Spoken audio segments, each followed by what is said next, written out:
안녕하십니까. 독신 임성관입니다. 주제별 자료 벌써 8번째 시간입니다. 오늘은 언어 분야에 대한 이야기를 드릴 텐데 언어는 700번대에 분류가 되어 있습니다. 언어의 정의는 인간의 사상이나 감정을 표현하고 의사를 소통하기 위한 소리, 문자 따위의 수단이라고 내릴 수가 있겠습니다. 따라서 언어 분야에는 우리말부터 시작을 해서 중국어, 일본어, 영어, 독일어, 그리고 프랑스어, 스페인어, 이탈리아어, 마지막으로 기타 제어까지 포함되어 있는데 과거 고등학교에서는 제2외국어라고 하는 게 있었죠. 저는 독일어를 그때 배웠는데 가장 많았던 게 일본어, 그리고 프랑스어를 배우는 것도 있었습니다. 물론 영어는 기본적으로 교과목에 편성이 되어져 있었기 때문에 그걸 제외한 다른 언어들 가운데 조금 더 중요하다라고 판단이 되었던 것들을 가르친 게 아닌가라고 생각이 듭니다. 그런데 감사하게도 그때 배운 내용들 가운데 일부는 지금도 기억을 하고 있어요.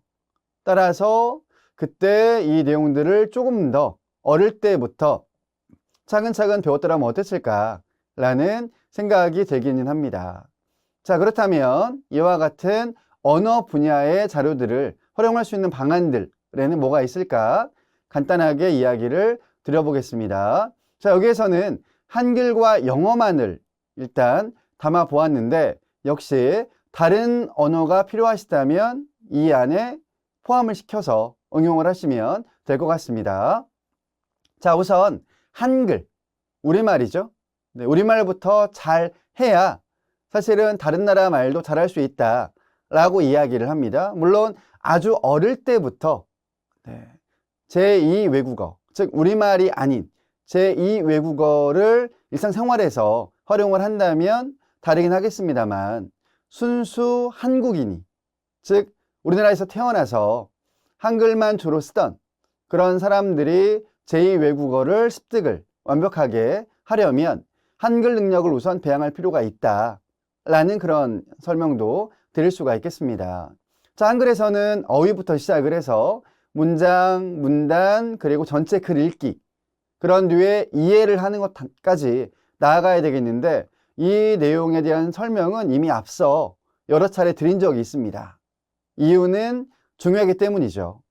그러니까 우리는 한국인들이고 한국에 살고 있으며 따라서 한글로 된 자료들을 읽을 수밖에 없는, 가장 많이 읽는 그런 상황이기 때문에 우리말 단어부터 시작을 해서 문장, 문단, 그리고 전체 글까지 제대로 읽고 이해를 하는 것이 가장 중요하다, 필요하다라는 맥락 때문에 여러 차례 반복해서 이야기를 드렸습니다.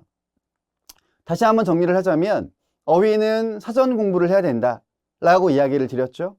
뭐 책을 읽든 신문을 읽든 지나가다가 우연히 본 단어든 의미를 모르면 사전을 찾아서 정확하게 그 의미를 알 필요가 있다. 그래야 문장 이해가 가능하고 문단과 전체 글에 대한 파악도 가능해진다 라는 내용이었습니다. 그 다음 영어, 우리나라에서는 가장 중요하게 여기는 제2외국어가 되겠죠. 물론 뭐 영어 외에도 중국어, 또 뭐 스페인어 등등에 대한 공부들도 많이 하신다라고 알고 있고요. 뭐 그 밖에 일본어라든가 뭐 등등 많은 언어들이 있기 때문에 각자의 필요에 따라서 공부를 하시겠습니다만 영어는 정규 교과에 편성되어져 있는 과목 아니겠습니까? 세계 공통어라고 하기 때문에 어릴 때부터 가르치고 있는데 그렇다면 발 맞추어서 언어를 습득하는 것, 그 다음 나아가서는 표현하는 것, 그 다음 마지막으로는 역시 관련된 진로들이 워낙 많기 때문에 그와 연결을 시키는 주제들, 또 세부 지도 방안들을 모색할 수 있겠다라는 내용이 되겠습니다. 우리나라에서는 언어 습득에 대한, 특히 영어 습득에 대한 교육들을 주로 행하고 있죠.